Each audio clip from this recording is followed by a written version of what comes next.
ओम नमो भगवते वासुदेवाय नमः।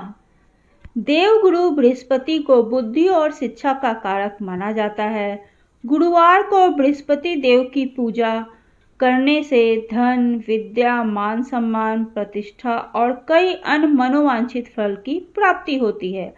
धार्मिक ग्रंथों के अनुसार गुरुवार को भगवान बृहस्पति की पूजा का विधान है। गुरुवार के दिन व्रत और कथा सुनने से घर परिवार में सुख समृद्धि बनी रहती है। आइए अब हम जानते हैं गुरुवार व्रत कथा के बारे में। प्राचीन काल की बात है।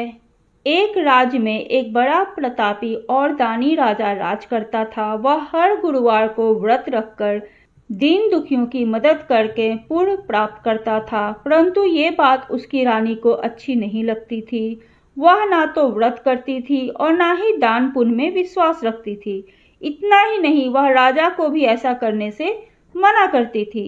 एक समय की बात है, राजा शिकार खेलने के लिए वन गया। घर पर रानी और दासी थी। उसी समय गुरु बृहस्पति देव साधु का रूप धारण कर राजा के दरवाजे पर भिक्षा मांगने आए। साधु ने जब रानी से भिक्षा मांगी तो वह कहने लगी, हे साधु महाराज, मैं इस दान और पुण्य से तंग आ गई हूँ। आप कोई ऐसा उपाय बताएं जिससे कि यह सारा धन नष्ट हो जाए और मैं आराम से रह सकूं। इतना सुनकर गुरु बृहस्पति देव ने कहा, हे देवी, तुम बड़ी विचित्र हो। संतान और धन से कोई दुखी होता है? अगर अधिक धन है तो इसे शुभ कार्यों में लगाओ, कुंवारी कन्याओं का विवाह कराओ, विद्यालय और बाग बगीचे का निर्माण कराओ, जिससे तुम्हारे दोनों लोग सुधर जाएंगे। परंतु साधु की इन बातों से रानी को खुशी नहीं हुई। उसने कहा कि मुझे ऐसे धन की आवश्यकता नहीं है जिसे मैं दान दूं और जिसे संभालने में मेरा सारा समय नष्ट हो जाए। तब साधु ने कहा, अगर तुम्हारी ऐसी इच्छा है तो मैं तुम्हें बताता हूँ, तुम वैसा ही करना। गुरुवार के दिन तुम घर को गोबर से लीपना, अपने बालों को पीली मिट्टी से धोना, राजा से हजामत बनाने को कहना, भोजन में मांस मदिरा का प्रयोग करना, कपड़े धोबी के यहाँ धुलवाने देना। इस प्रकार 7 बृहस्पतिवार करने से तुम्हारा समस्त धन नष्ट हो जाएगा। इतना कहकर साधु के रूप में बृहस्पति देव अंतर्ध्यान हो गए। साधु के अनुसार कही बातों को पूरा करते हुए रानी को केवल 3 बृहस्पतिवार ही बीते थे कि उसका समस्त धन संपत्ति नष्ट हो गया। भोजन के लिए राजा का परिवार तरसने लगा। तब एक दिन राजा ने रानी से बोला कि हे रानी, तुम यहीं रहो, मैं दूसरे देश को जाता हूँ, क्योंकि यहाँ पर सभी लोग मुझे जानते हैं, इसलिए मैं कोई छोटा कार्य नहीं कर सकता। ऐसा कहकर राजा दूसरे देश चला गया। वहाँ वह जंगल से लकड़ी काट कर लाता और शहर में बेच देता था। इस तरह वह अपना जीवन व्यतीत करने लगा। इधर राजा के परदेश जाते ही रानी और दासी दुखी रहने लगे। एक बार जब रानी और दासी को 7 दिन तक बिना भोजन के रहना पड़ा तो रानी ने अपनी दासी से कहा, हे दासी, पास ही के नगर में मेरी बहन रहती है, वह बड़ी धनवान है, तू उसके पास जा और कुछ खाने को लेके आ, ताकि थोड़ी बहुत गुजर बसर हो जाए। दासी रानी के बहन के पास गई। उस दिन गुरुवार था और रानी की बहन उस समय बृहस्पतिवार व्रत की कथा सुन रही थी। दासी ने रानी की बहन को अपनी रानी का संदेश दिया, लेकिन रानी की बहन ने कोई उत्तर नहीं दिया।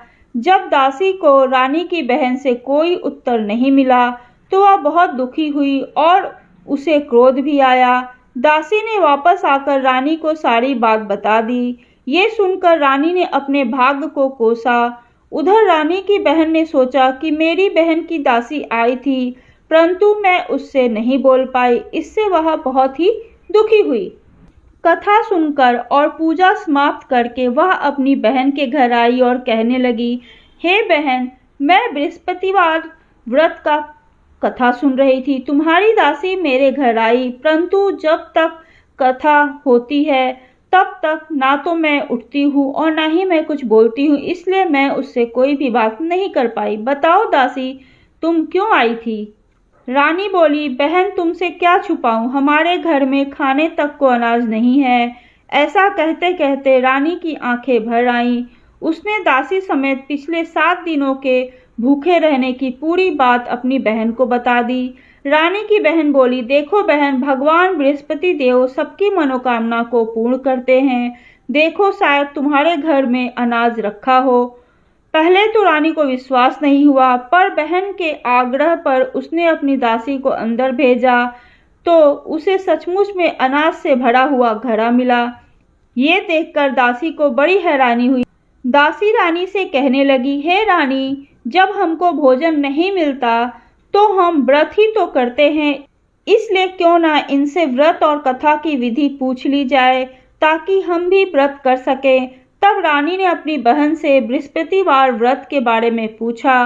तब उनकी बहन ने बताया कि बृहस्पतिवार के व्रत में चने की दाल और मुनक्का केले की जड़ में अर्पित करें तथा दीपक जलाएं, व्रत कथा सुने और पीला भोजन ही करें। इससे बृहस्पति देव और भगवान विष्णु प्रसन्न होते हैं। व्रत और पूजा की विधि बताकर रानी की बहन अपने घर लौट गई। 7 दिन बाद जब गुरुवार आया तो रानी और दासी ने व्रत रखा। वह घुड़साल में जाकर चना और गुड़ लेकर आई। फिर उससे केले की जड़ तथा विष्णु भगवान की पूजा की। अब पीला भोजन करने की चिंता को लेकर दोनों बहुत दुखी हुए। चूंकि उन्होंने व्रत रखा था, इसलिए बृहस्पति देव उनसे प्रसन्न थे। वह एक साधारण व्यक्ति के रूप धारण करके 2 थालों में पीला भोजन दासी को दे दिए। भोजन पाकर दासी बहुत ही प्रसन्न हुई और फिर रानी के साथ मिलकर भोजन को ग्रहण किया। उसके बाद वह सभी गुरुवार को व्रत और पूजा करने लगी।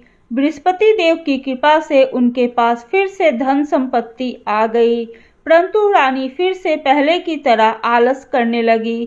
तब दासी बोली, देखो रानी, तुम पहले भी इस प्रकार आलस करती थी, तुम्हें धन रखने में कष्ट होता था, इस कारण सभी धन नष्ट हो गया, और अब जब देव बृहस्पति की कृपा से धन हमें फिर से मिल गया है तो तुम्हें फिर से आलस होने लगा है। रानी को समझाते हुए दासी कहती है कि बड़ी मुसीबतों के बाद हमने ये धन पाया है, इसलिए हमें दान पुण्य करना चाहिए, भूखों को भोजन कराना चाहिए और धन को शुभ कार्यों में खर्च करना चाहिए। इससे तुम्हारे कुल का यश बढ़ेगा, स्वर्ग की प्राप्ति होगी और तुम्हारे पितृ भी प्रसन्न होंगे। दासी की बात मानकर रानी अपने धन को शुभ कार्यों में खर्च करने लगी। इससे पूरे नगर में उसका यश बढ़ने लगा। बृहस्पतिवार व्रत कथा के बाद श्रद्धा के साथ आरती भी की जानी चाहिए। इसके बाद प्रसाद बांटकर फिर उस प्रसाद को ग्रहण करना चाहिए। ओम नमो भगवते वासुदेवाय नमः। तो यह थी बृहस्पतिवार व्रत कथा। ऐसी ही धार्मिक और रोचक जानकारी को सुनने के लिए प्लीज़ आप मेरे चैनल को लाइक कीजिए, सब्सक्राइब कीजिए। ओम नमो भगवते वासुदेवाय नमः।